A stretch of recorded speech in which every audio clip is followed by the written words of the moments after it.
Hi everyone, it's Fernanda from Stop and Regrow, and I'm here to help you with some of those questions we get through our office.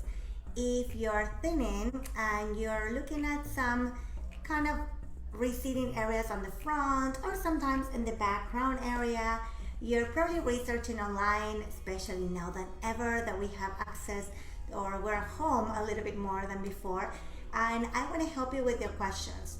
Most of the times, if you have been thinning for a while, which is most of everyone's case, you're not alone.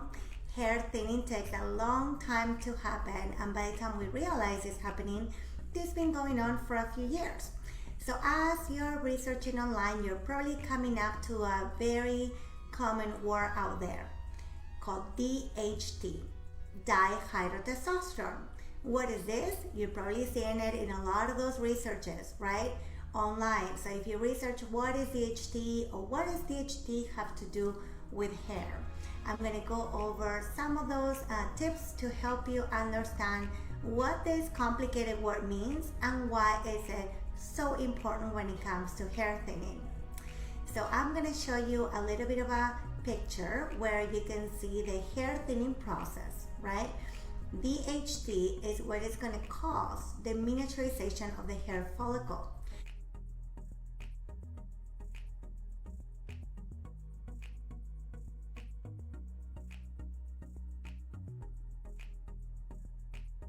This is actually going to kind of block from the hair to grow.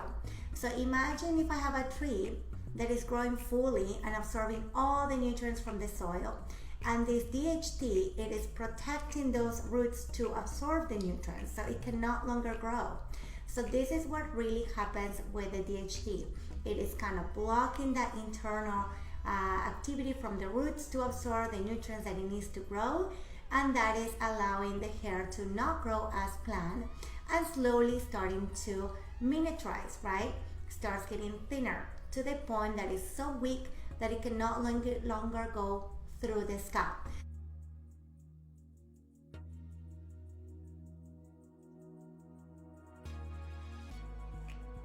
So let's talk a little bit more science. I'm going to show you something really quick. And this is kind of where DHT comes from, right? It comes from our hormones.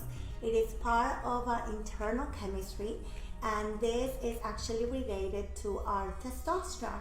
So we have a total testosterone result levels. We also have free testosterone levels. We have testosterone, free testosterone, total, right? And then we have the DHT. DHT, stands for dihydrotestosterone. So you can see here, it's a very complicated word, but let's break it down. Simple science here today. Di means two. So we have two, what? Hydrogens, right? So we have the two hydrogens right on top.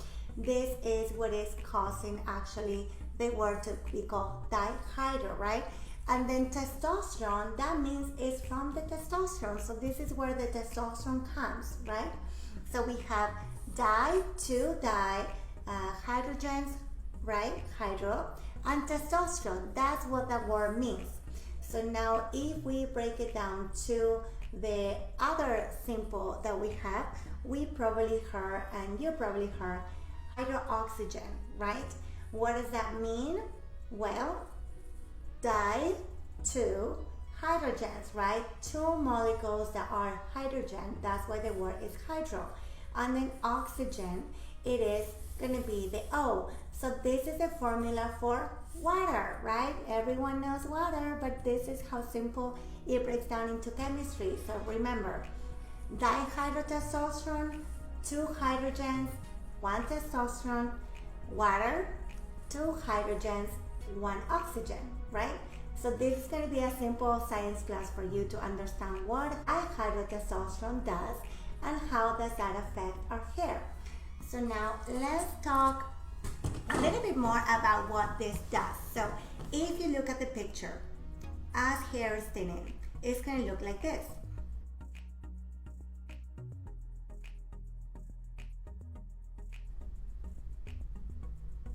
And when we actually are able to control the overproduction of dihydrotestosterone, we can bring back those actually steps completely backwards, right? So we will allow the hair follicle to fully be able to absorb the nutrients from our body and go back to that super growth that we normally should have.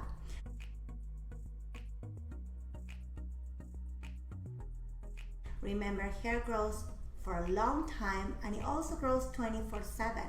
So it will take some time to get back to the track of natural growth and normal full growth. But we will be patient and be monitoring you through the process. We will be usually getting pictures from you every 3 months so we can compare those progress steps, compare them side by side, and make sure that you are going into a better progress and comparing the pictures from the past.